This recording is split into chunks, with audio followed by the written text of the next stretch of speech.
ಇನ್ನು ಬಿಜೆಪಿ ಯುವ ಮೋರ್ಚಾ ಸದಸ್ಯ ನಂದೀಶ್ ನಮ್ಮ ಜೊತೆ ದೂರವಾಣಿ ಸಂಪರ್ಕದಲ್ಲಿದ್ದಾರೆ. ನಮಸ್ಕಾರ ನಂದೀಶ್ ಅವರೇ.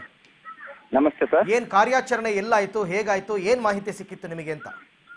ಇಲ್ಲಿ ಕೆಪಿಟಿ ಹೋಟೆಲ್ ಮುಂದೆ ಒಂದು ರೆಡ್ ಕಾರು ವಾಯುವ್ಯ ಕರ್ನಾಟಕ ಸಾರಿಗೆ ನಿರ್ದೇಶಕರದು. ಆ ಕಾರಲ್ಲಿ ಹಣ ಸಾಗಿಸ್ತಾ ಇದ್ದಾರೆ.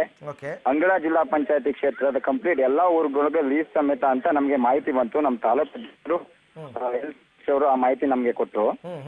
ನಾವು ಯುವ ಮೋರ್ಚಾ ಕಾರ್ಯಕರ್ತರೆಲ್ಲ ಹೋಗಿ ಅಲ್ಲಿ ಆ ಕಾರ್ನ ಸರ್ಚ್ ಮಾಡ್ತಾ ಇದ್ವಿ. ಪೊಲೀಸ್ ಅವರು ಬಂದು ಸರ್ಚ್ ಮಾಡ್ತಾರ. ಆದ್ರೆ ಪೊಲೀಸ್ ಅವರು ಇಲ್ಲ ಅಂತ ಹಿಂದಕ್ಕೆ ಹೋಗ್ತಿದ್ರು. ಬರೀ ಹೋಟೆಲ್ ಲಿಸ್ಟ್ ಇತ್ತು, ಪಂಚಾಯತಿ ಕ್ಷೇತ್ರದ ಹೋಟೆಲ್ ಲಿಸ್ಟ್ಗಳಿತ್ತು. ಜೊತೆಗೆ ಯಾರ್ಯಾರು ದುಡ್ಡು ಕೊಡ್ಬೇಕು ಅನ್ನೋದು ಒಂದು ಪಟ್ಟಿ ಇತ್ತು ಅಲ್ಲಿ. ಆದ್ರೂ ಪೊಲೀಸ್ ಅವ್ರು ಇಲ್ಲೇ ಹೋಗ್ತಿದ್ರು, ಯಾಕೆ ಅಂತ ಗೊತ್ತಿಲ್ಲ. ಅದಾದ್ಮೇಲೆ ನಾವು ಇನ್ನ ಸರ್ಚ್ ಮಾಡ್ಬೇಕು, ಖುದ್ದಾಗಿ ನಮ್ಮ ಯುವ ಮೋರ್ಚಾ ಕಾರ್ಯಕರ್ತರೆ ಅದನ್ನ ಸರ್ಚ್ ಮಾಡಿದಾಗ ಕಾರಲ್ಲಿ ಫ್ರಂಟ್ ಸೀಟ್ ಕೆಳಗಡೆ 9 ಕಟ್ಟುಗಳಿದ್ದಂಥದ್ದು, 2,000 ರೂಪಾಯಿ ಮುಖ ಬೆಲೆಯ ನೋಟ್ಗಳು. ಎಲ್ಲಾ ನೋಟ್ಗಳು ಹೆಚ್ಚು ಕಡಿಮೆ 200-300 ನೋಟ್ಗಳು ಇರೋ ರೀತಿ ಕಾಣ್ತಾ ಇತ್ತು.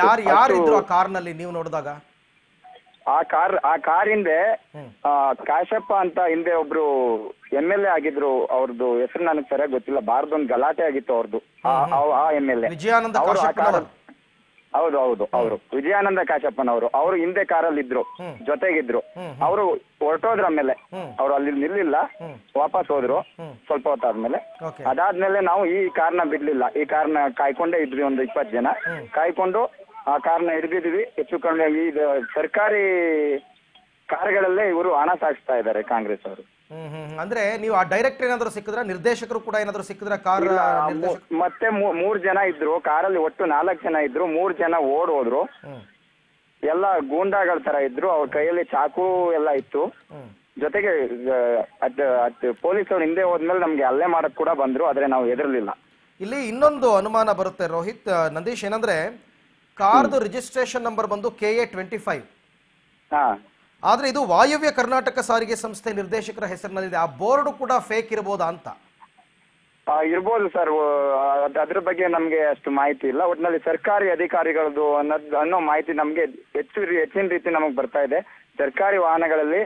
ಯಾಕಂದ್ರೆ ಮೊನ್ನೆ ಕೂಡ ಮಲಿಯೂರು ಎಂಬ ಗ್ರಾಮದಲ್ಲಿ 6 ಕಾರುಗಳನ್ನ ನಮ್ಮ ಯುವ ಮೋರ್ಚಾ ಕಾರ್ಯಕರ್ತರು ಹಿಡಿದಾಗ ಪೊಲೀಸ್ ಅದಕ್ಕೆ ಪರ್ಮಿಷನ್ ಇರ್ಲಿಲ್ಲ. ಅದನ್ನ ಚೆಕ್ ಮಾಡಕ್ಕೂ ಬಿಟ್ಟಿಲ್ಲ ಪೊಲೀಸರು. ಇಲ್ಲ, ನಾವು ನೋಡ್ಕೋತೀವಿ ಹೋಗಿ ಅಂತ ಕಳಿಸ್ಬಿಟ್ಟಿದ್ದಾರೆ.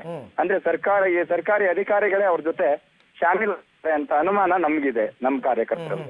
ಈ ಅಕ್ರಮ ಹಣಗಳನ್ನ ಏನಾದ್ರು ಹಿಡಿದುಕೊಟ್ಟಾಗ ಅದನ್ನ ಪ್ರಾಮಾಣಿಕವಾಗಿ ಪೊಲೀಸರು ತನಿಖೆ ಮಾಡ್ತಾ ಇದಾರಾ ಇಲ್ವಾ?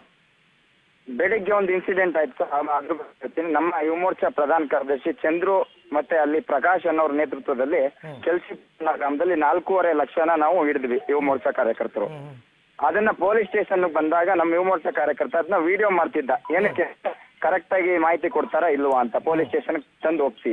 ಆದ್ರೆ ಪೊಲೀಸ್ ಅವರು ಅವನ ಮೇಲೆ ಹಲ್ಲೆ ಮಾಡಿದ್ದಾರೆ. ಯಾಕೆ ವಿಡಿಯೋ ಮಾಡಿದ್ಮೇಲೆ ಜೊತೆಗೆ ಹಲ್ಲೆ ಮಾಡಿ ಆ ವಿಡಿಯೋಗಳನ್ನ ಕೆಲವೊಂದನ್ನ ಡಿಲೀಟ್ ಮಾಡಿದ್ದಾರೆ. ಪ್ರಾಮಾಣಿಕವಾಗಿ ಅವರು ತನಿಖೆ ಮಾಡ್ತಾ ಇಲ್ಲ ಅಂತ ತಮ್ಮ ಆರೋಪ ಅನ್ನೋ ಅನುಮಾನ ನಮ್ಗಿದೆ. ಪ್ರಾಮಾಣಿಕ ತನಿಖೆ, ಯಾಕಂದ್ರೆ ನಮ್ಮ ಮೇಲೇನೆ ಹಲ್ಲೆ ಮಾಡಕ್ ಬರ್ತಾರೆ. ಈ ವಿಚಾರವಾಗಿ ದೂರು ಕೊಟ್ಟಿದ್ದೀರಾ? ದೂರ್ ಕೊಟ್ಟಿದ್ದೀವಿ. ಚಂದ್ರು ಅನ್ನೋ ವಿಚಾರ ನಮ್ಮ ಪ್ರಧಾನ ಕಾರ್ಯದರ್ಶಿ ದೂರ್ ಕೊಟ್ಟಿದ್ದಾರೆ. ನನಗೆ ಅರ್ಥ ಮಾಡಿದ್ದಾರೆ ಕಂಪ್ಲೇಂಟ್ ಕೊಡ್ಲಿಕ್ಕೆ ಬಂದಾಗ ವಿಡಿಯೋ ಮಾಡ್ತಿದ್ದೆ ಅಂತ. ಪೊಲೀಸ್ ಸ್ಟೇಷನ್ ಅಲ್ಲಿ ವಿಡಿಯೋ ಮಾಡಬಾರ್ದು ಅಂದ್ರೆ ಹೆಂಗೆ ಗೊತ್ತಾಗದ, ಹೆಂಗೆ ಇವರು ಪ್ರಾಮಾಣಿಕವಾಗಿ ಮಾಡ್ತಾರೆ ಅಂತ. ಪೊಲೀಸ್ ಸ್ಟೇಷನ್ ಅಲ್ಲಿ ವಿಡಿಯೋ ಯಾಕೆ ಮಾಡ್ತೀಯ ಅಂತ ಹೊಡೆದಿದ್ದಾರೆ. ಅದು ವಿಡಿಯೋ ಕೂಡ ನಮ್ಮ ಹತ್ರ ಇದೆ. ಅದನ್ನ ನಿಮ್ಮ ಮೀಡಿಯಾದ ಕೂಡ ಕೊಟ್ಟಿದ್ದೀವಿ ವಿಡಿಯೋಗಳನ್ನ. ಅದನ್ನ ಬೇಕಾದ್ರೆ ನೀವು ಅಂದ್ರೆ ಅದು ಸಂಪೂರ್ಣವಾಗಿ ಸ್ಪಷ್ಟವಾಗಿಲ್ಲ, ಯಾಕಂದ್ರೆ ಮುಖಗಳು ಸ್ಪಷ್ಟವಾಗಿಲ್ಲ, ಹೊಡಿತಾ ಇರೋದಿದೆ. ಮತ್ತೆ ಪೊಲೀಸ್ ಸ್ಟೇಷನ್ ಅಲ್ಲಿ ವಿಡಿಯೋ ಮಾಡ್ತೀವಿ ಕೂರ್ಸು ಒಳಗಡೆ ಅಂತ ಅಂದ್ರೆ ಒಳಗಡೆ ಆಗ್ತೀವಿ ಅಂತ ಎದುರಿಸ್ತಾ ಇದ್ದಾರೆ ನಮ್ಮ ಕಾರ್ಯಕರ್ತರನ್ನ. ಓಕೆ ನಂದೀಶ್, ಥ್ಯಾಂಕ್ ಯು ನಮ್ಮ ಜೊತೆ ಮಾತನಾಡಿದ್ದಕ್ಕೆ. ಸೊ ಒಂದ್ ಕಡೆ ಪೊಲೀಸರು ಈಗಾಗಲೇ ಹಣವನ್ನ ಸುಪರ್ದಿಗೆ ತಗೊಂಡಿದ್ದಾರೆ, ಪ್ರಾಮಾಣಿಕವಾಗಿ ಕೆಲಸ ಮಾಡ್ತಿಲ್ಲ, ಸರ್ಕಾರದ ಪರವಾಗಿ ಕಾಂಗ್ರೆಸ್ ಏಜೆಂಟ್ರಂತೆ ವರ್ತಿಸ್ತಾ ಇದ್ದಾರೆ ಅನ್ನೋದು ಬಿಜೆಪಿ ಕಾರ್ಯಕರ್ತರ ಆರೋಪ.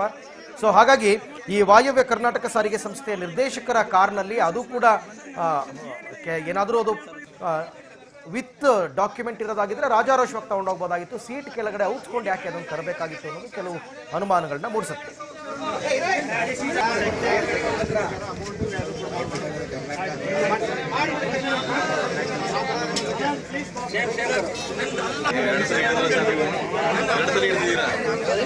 ಇನ್ನೊಂದ್ಸಲ